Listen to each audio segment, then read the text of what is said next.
is an NBC News Special Report. Here's Hallie Jackson.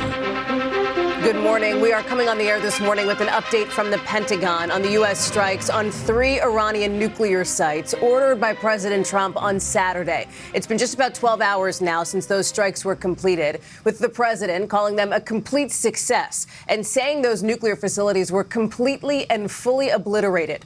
Iran did launch retaliatory strikes against Israel overnight. That's one of the latest developments here. But President Trump warning online that any attacks against the U.S. will be met with an even larger response than what we saw in Iran last night.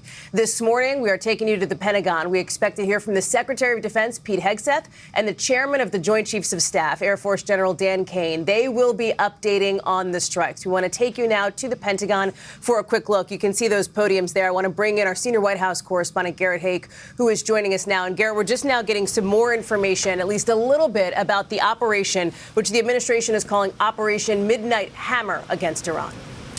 That's right, Hallie. The administration is laying out some of the outlines of how they conducted this operation, which they describe as one of the largest combat operations of the B-2 stealth bomber ever. They say that this equipment was used overnight with multiple stealth bombers flying to hit Fordo and Natanz, also submarines off the coast of Iran used to hit some of these other nuclear sites, and that the B-2 bombers that anyone who was on the internet yesterday hearing about traveling across the Pacific were used as a decoy. So the more we learn about exactly how this operation took place, the more questions we're raising about when it was ordered. The president just late Friday suggested that Iran still had perhaps as much as 2 weeks to make a decision. And what ultimately led the president to make the decision to close the negotiating door? We hope to get those answers now, Hallie.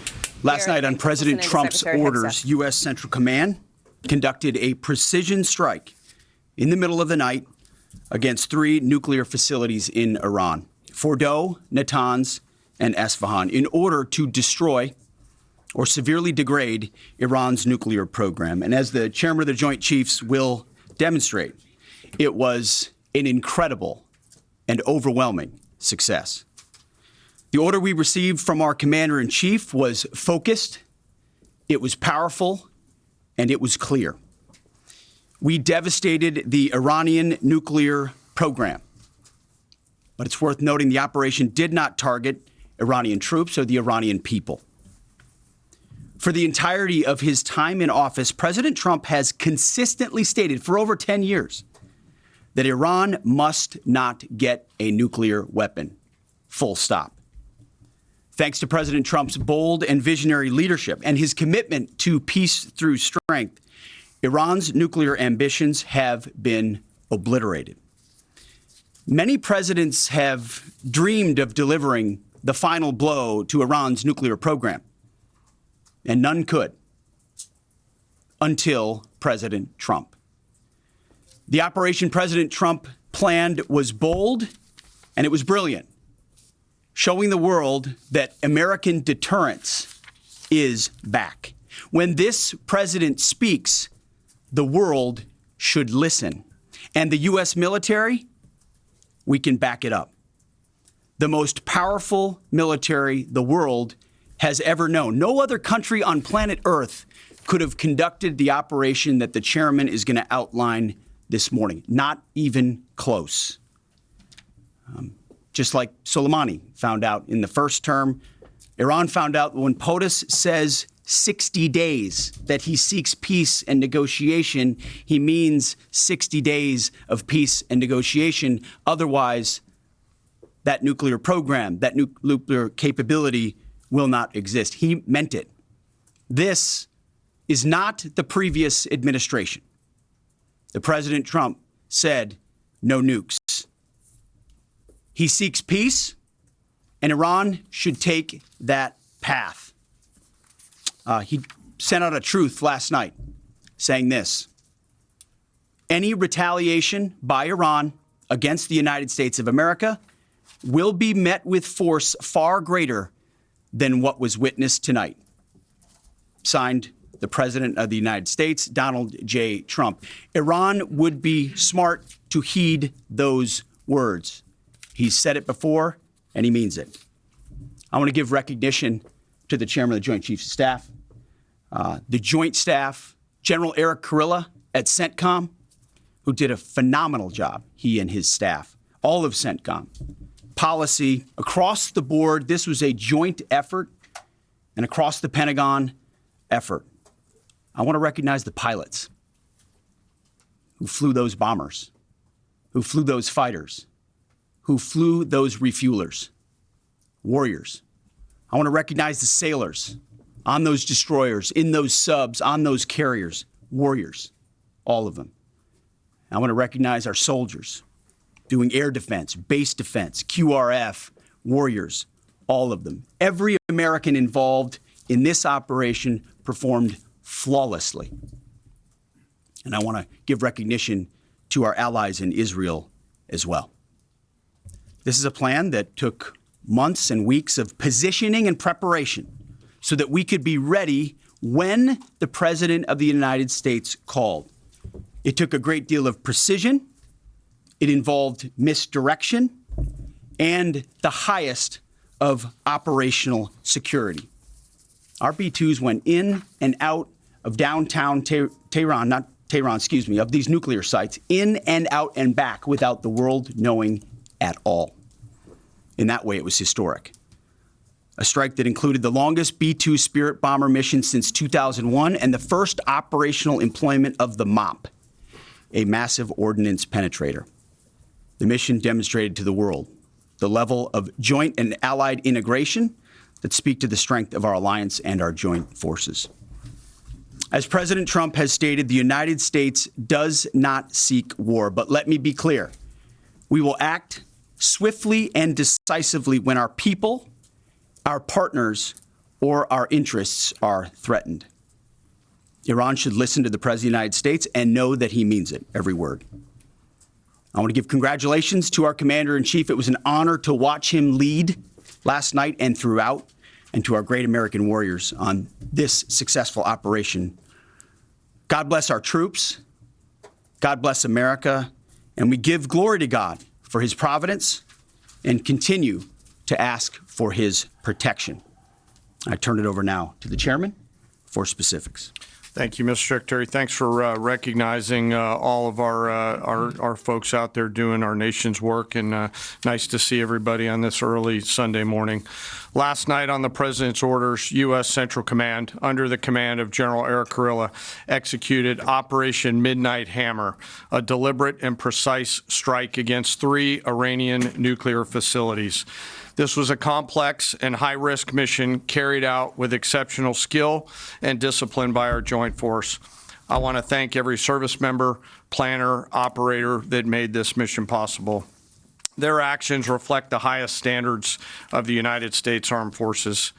This operation was designed to severely degrade Iran's nuclear weapons infrastructure. It was planned and executed across multiple domains and theaters with coordination that reflects our ability to project power globally with speed and precision at the time and place of our nation's choosing.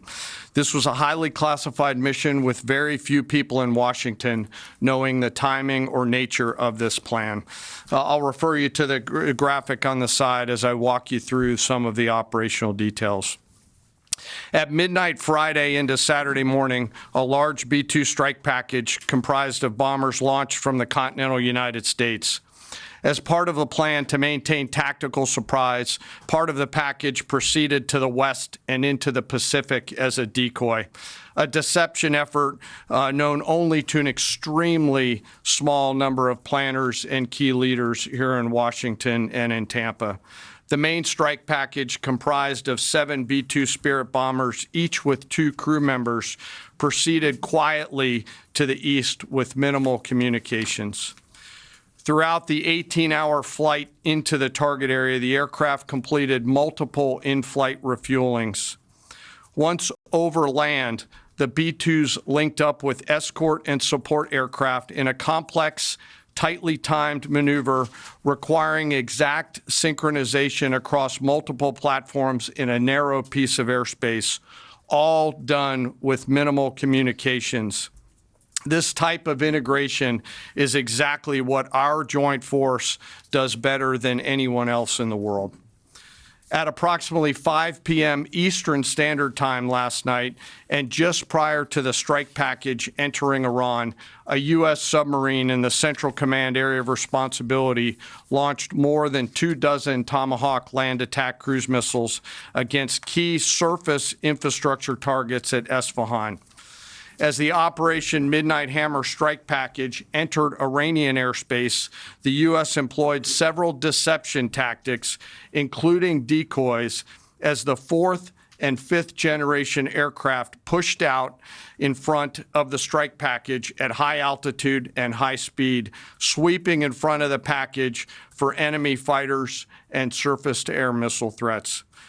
The strike package was supported by U.S. Strategic Command, U.S. Transportation Command, U.S. Cyber Command, U.S. Space Command, U.S. Space Force, and U.S. European Command. As the strike package approached Fordo and Natanz, the U.S. protection package employed high-speed suppression weapons to ensure safe passage of the strike package, with fighter assets employing preemptive suppressing fires against any potential Iranian surface-to-air threats. We are currently unaware of any shots fired at the U.S. strike package on the way in. At approximately 6:40 p.m. Eastern Standard Time, 2:10 a.m. Iran time, the lead B-2 dropped two GBU-57 massive ordnance penetrator weapons on the first of several aim points at Fordo. As the president stated last night, the remaining bombers then hit their targets as well, with a total of 14 MOPs dropped against two nuclear target areas. All three Iranian nuclear infrastructure targets were struck between 6:40 p.m. and 7:05 p.m. Eastern Time. Again, that's about 2:10 in the morning local time in Iran, with the Tomahawk missiles being the last to strike at Esfahan to ensure we retain the element of surprise throughout the operation. Following weapons release, the Midnight Hammer strike package exited Iranian airspace and the package began its return home. We are unaware of any shots fired at the package on the way out. Iran's fighters did not fly, and it appears that Iran's surface-to-air missile systems did not see us. Throughout the mission, we retained the element of surprise. In total, U.S. forces employed approximately 75 precision-guided weapons during this operation. This included, as the president stated last night, 14 30,000-pound GBU-57 massive ordnance penetrators, marking the first ever operational use of this weapon. I know that battle damage is of great interest. Final battle damage will take some time, but initial battle damage assessments indicate that all three sites sustained extremely severe damage and destruction. More than 125 U.S. aircraft participated in this mission, including B-2 stealth bombers, multiple flights of fourth and fifth generation fighters, dozens and dozens of air refueling tankers, a guided missile submarine, and a full array of intelligence, surveillance, and reconnaissance aircraft, as well as hundreds of maintenance and operational professionals. As the Secretary said, this was the largest B-2 operational strike in U.S. history and the second longest B-2 mission ever flown, exceeded only by those in the days following 9/11. Well prior to the strike, General Kurilla elevated force protection measures across the region, especially in Iraq, Syria, and the Gulf. Our forces remain on high alert and are fully postured to respond to any Iranian retaliation or proxy attacks, which would be an incredibly poor choice. We will defend ourselves. The safety of our service members and civilians remains our highest priority. This mission demonstrates the unmatched reach, coordination, and capability of the United States military. In just a matter of weeks, this went from strategic planning to global execution. This operation underscores the unmatched capabilities and global reach of the United States military. As the President clearly said last night, no other military in the world could have done this.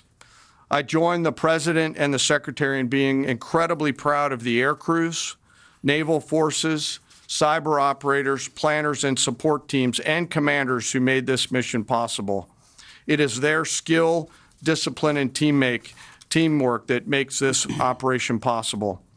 I am particularly proud of our discipline related to operational security, something that was of great concern to the President, the Secretary, General Kurilla, and me, and we will continue to focus on this.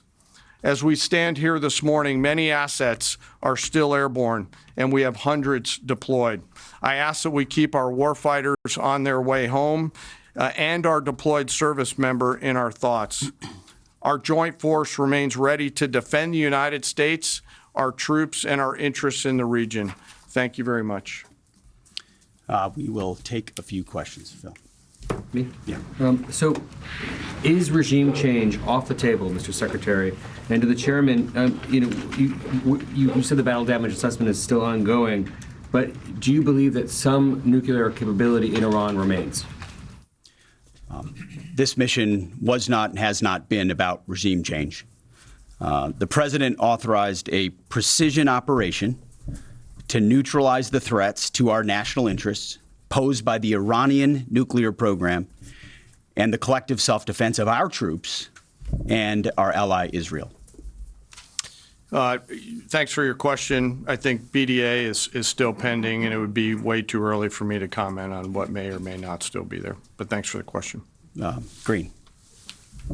No, behind you. Excuse me, Mr. Secretary, can you tell me, was there a particular moment when the President decided to pull the trigger on this operation where he said, now, rather than being, something in the holster, now we're going to pull the trigger on it? I would just say, having the opportunity to witness his leadership, he was fully committed to the peace process, wanted a negotiated outcome, gave Iran every single opportunity, and unfortunately was met by stonewalling, which is why he gave them plenty of time to continue to come to the table and give up enrichment, give up the nuclear program. But there was I won't say the particular moment, there was certainly a moment in time where he realized that it had to be a certain action taken in order to minimize the threat to us and our troops. Yeah. General, you say that General Kurilla increased force protection in Iraq, Syria, and Gulf, in those areas. Were they given any advance warning the attacks were coming? And also, Mr. Secretary, when were congressional leaders notified? How long before the attacks took place? Sir, to your first question, the risk has clearly been rising over the last few weeks in the region. Based on that, and not a particular awareness of this operation, we've made smart decisions to minimize the risk to U.S. forces in the region. So they were given no advance warning? No, sir. In congressional? They were notified after the planes were safely out. Well, we complied with the notification requirements of the War Powers Act. After the attacks, they were notified? They were immediately thereafter. Yes. Thank you, Secretary. Two quick questions. Do you believe you completely destroyed Iranian nuclear program? And how about Iranian ballistic missiles? Your ally Israel always saying that is biggest threat. And second question is very important. What will be your next step if Iran or militias under Iranian influence in the region attack U.S. interests or allies in the region? And you can chime in on this too, Mr. Chairman. The battle damage assessment is ongoing, but our initial assessment, as the chairman said, is that all of our precision munitions struck where we wanted them to strike and had the desired effect, which means especially in Fordo, which was the primary target here, we believe we achieved destruction of capabilities there. Ultimately, wherever it may be, whether it's in Iraq or Syria or bases in the Gulf, as the president said, it would be as the chairman said, it would be a very bad idea for Iran or its proxies to attempt to attack American forces. Yes. Thank you, Mr. Secretary. Regarding retaliations, Iran and North Korea are cooperating on nuclear and missile development. Do you think there is a possibility that Iran, North Korea, and the other forces, such as China, will join forces to retaliate against the United States? Well, unfortunately, because of the policies under the previous administration, we drove those countries together, and ultimately that creates a challenging environment. For this particular operation, the focus is on Iran and Iranian nuclear capabilities. That's our focus here, is to not just say that they can't have, but President Trump has said from over 20 years, frankly, Iran cannot have a nuclear weapon. And ultimately, he decided this is the moment, given their stonewalling, when direct military action had to be taken to prevent that from happening. Yes. Thank you very much. General Kane, I understand OPSEC, I respect OPSEC. Can you say at all what security procedures are being taken to protect U.S. troops in Iraq and elsewhere in the Middle East? And Secretary Hegseth, as a global war on terrorism veteran, what do you say to veterans who may be concerned the U.S. is getting into another open-ended war in the Middle East over weapons of mass destruction? Thanks, sir, for the question. I won't comment on what force protection measures are being taken in the region. What I will say is we're being proactive and not reactive, and being very thoughtful about ensuring that we do all that we can to protect our forces out there. And I would just say, as the president has directed and made clear, this is most certainly not open-ended. It doesn't mean it limits our ability to respond. We will respond if necessary. The most powerful military in the world is postured and prepared to defend our people.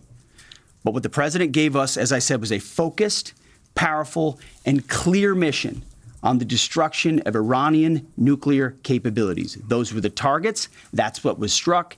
That's what was overwhelming. That's what was overwhelming. That's what the Iranian regime needs to understand, as the president put out last night. He wants peace. There needs to be a negotiated settlement here. We ultimately demonstrated that Iran cannot have a nuclear capability. That is a very clear mission set on this operation. Yes, hold on. Yes, right there. Thank you, Mr. Secretary. Question for the Secretary and the Chairman. How was this strike coordinated with the Israelis on a strategic level, militarily, and on a tactical level? Was there any direct Israeli military participation in this operation? Well, I would say certainly Israel had an incredible military success, especially at the beginning and ongoing, in degrading Iranian capabilities, in degrading Iranian launchers, MRBMs. It's been incredible to watch what our ally Israel has been able to do. And there certainly have been conversations. I mean, General Kurilla at CENTCOM has worked closely in the defense of Israel for many years. And part of this operation was the defense of Israel and the ongoing defense of Israel. But as it pertains to this strike, this was U.S. operated and U.S. led. We took advantage of some of the preparatory work that's been done over the past week and a half in terms of axis of approach. I won't get into the particulars, but as the Secretary said, it was a U.S. strike. We made sure we were not in the same piece of airspace and sky. Aside from that, that was the extent of it. We'll take a couple more. Yeah, right there. Question to the Secretary first. Are you concerned whatsoever now about the reaction from U.S. allies given the strike, particularly those in the Gulf? And to the Chairman, if I may, I understand you don't want to speak to specific assets, force protection measures, but do you anticipate at least having to bring in any further assets from other theaters to aid in force protection over the coming days? We certainly understand the challenges of allies in the region. And we have been respectful and in working in collaboration with them as it pertains to basing and sensitivities there.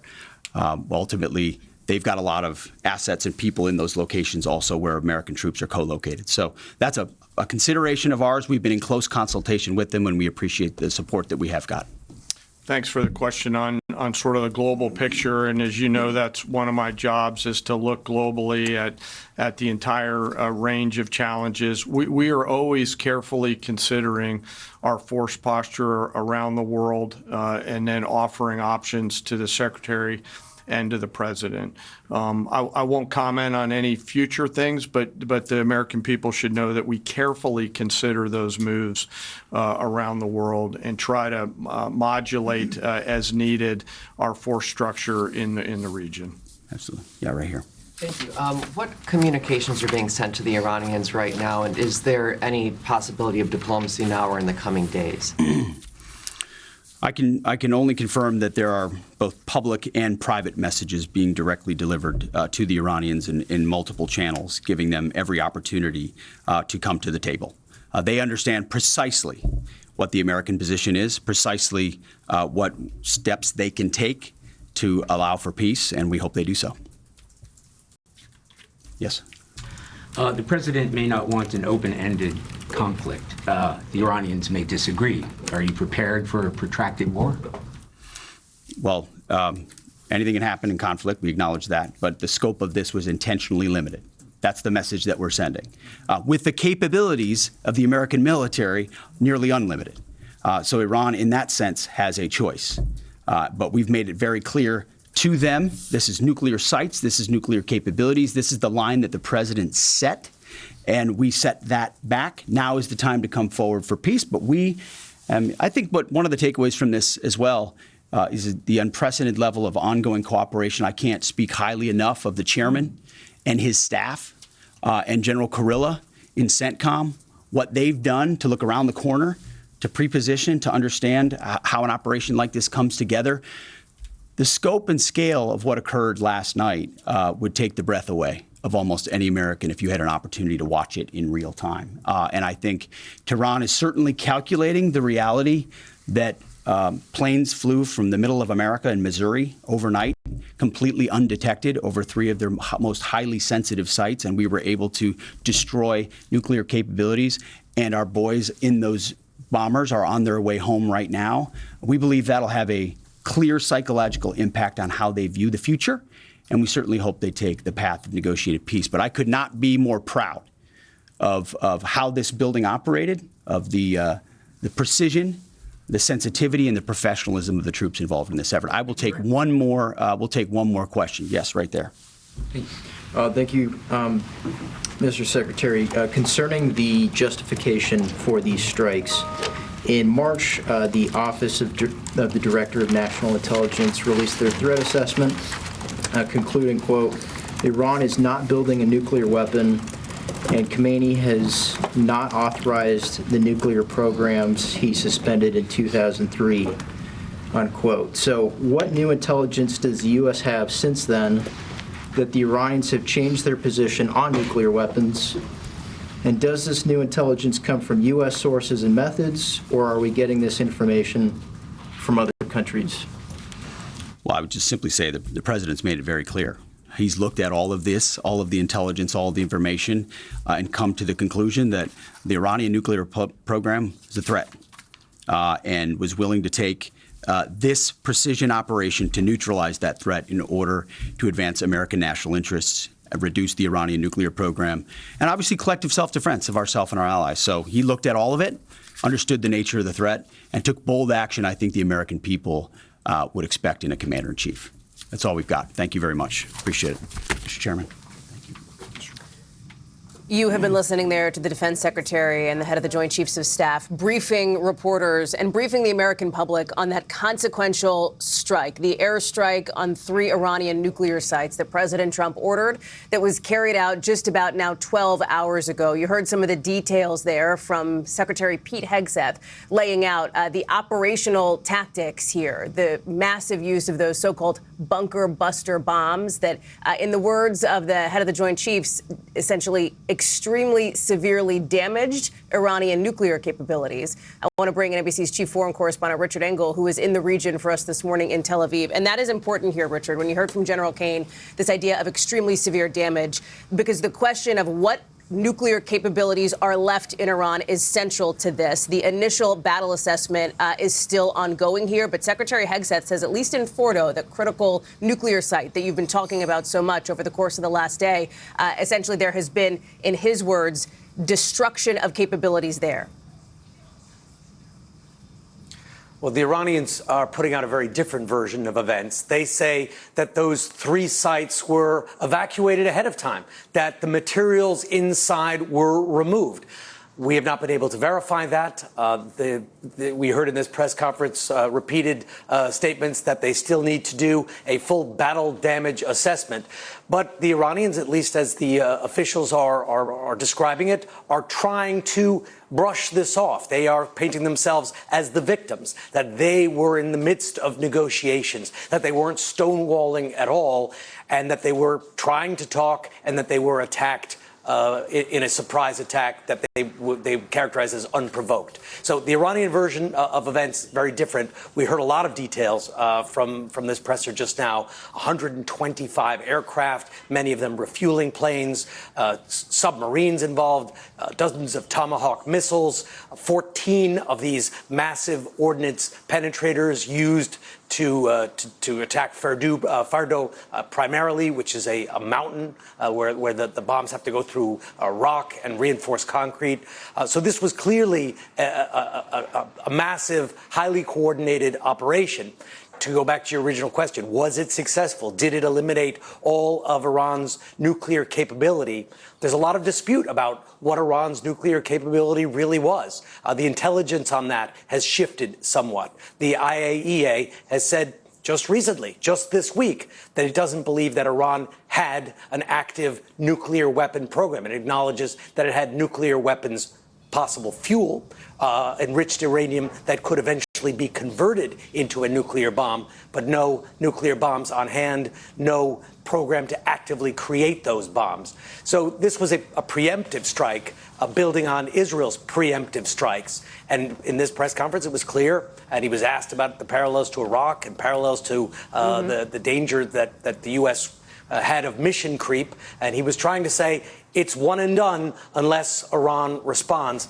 And we've already seen an Iranian response today. Here in Tel Aviv, there were Iranian ballistic missiles flying at this city, exploding in this city, exploding in Haifa shortly after the American mission was over. So far, we've not heard of any strikes against American targets in the region. So far, just the same kind of missile attacks that Iran has been carrying out against Israel for the past week, as Israel has been attacking Iran as well. Richard Engel, thank you. On that question now of potential Iranian retaliation, I want to bring in retired U.S. Army General Barry McCaffrey. General McCaffrey, it's good to have you with us this morning. To Richard's point about this being essentially one and done, you heard Secretary Hegseth say the scope of this strike was intentionally limited. They are looking to send a signal to Iran that this is it, essentially, that they targeted the nuclear facilities. This was not about regime change, in the words of the defense secretary here.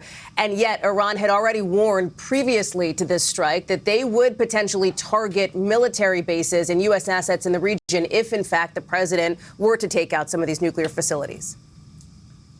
Well, look, this was a bold, decisive, they achieved strike, they achieved surprise, there was deception, it was remarkably well coordinated. It looks, given the amount of ordnance they put on the targets, that probably there's been severe destruction at all 3 of these nuclear sites. Probably not enough to obliterate them or to stop the program from eventually going on. The allies, principally the Sunni Arab allies, are, I'm sure, secretly delighted with what's happened. So they've reset the table.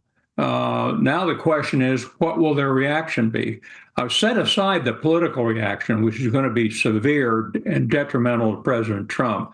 But when it comes to the military aspects of this, I think this was one of the most remarkable operations I've seen in the last 20 years. Also, the first one where we didn't have leaks from every source in Washington, D.C. So the operational security was just terrific. Of course, that has undoubtedly angered many members in Congress from both parties, but they did achieve strategic surprise. General Kane there, particularly pleased with, as you note, the operational security, the lack of leaks, which he said was important to President Trump himself. You talk about this element of surprise, General McCaffrey.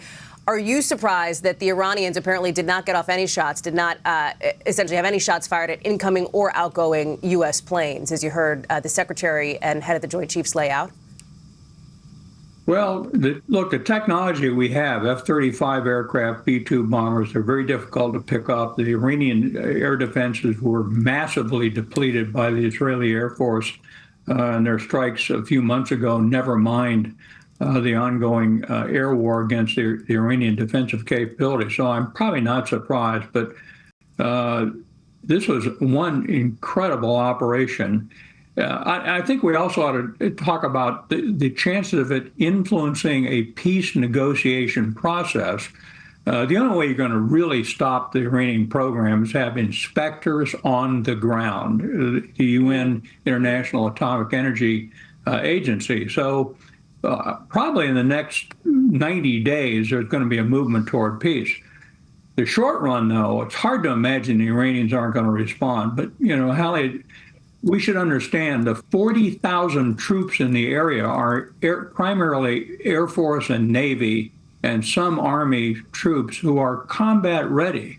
They're there to threaten Iran. They're not there as hostages.